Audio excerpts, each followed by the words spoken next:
this trip to Japan, my goal was to find an Akiya and buy and rent it out for profit. Akiyas are basically abandoned houses that have been vacant for 3 months or more that sell for way less than real value because the person who owned it dies and it gets handed down to kids who often don't want it. On the internet I found some places in Ehime and I decided to go down and have a look, but once we got there we found the place was in a bit of a state of disrepair, not many young people around, a lot of houses actually falling down, and the fish farming in the area made the place a little bit ugly.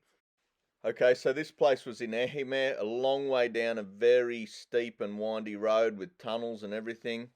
Now the house had no car parking space, and that garden in front and that garden at the side were on the neighbours' properties. So there was only a 1 metre wide entry.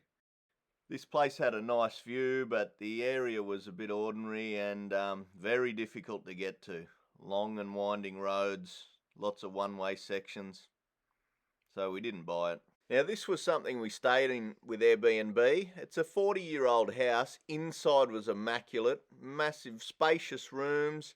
The outside looked terrible, and this is the type of vintage of house that gets knocked down in Japan because it's seen as old.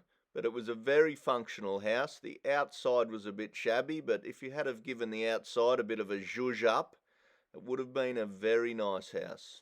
Stay tuned for episode 3 where we will be looking for an Akiya in Tokyo.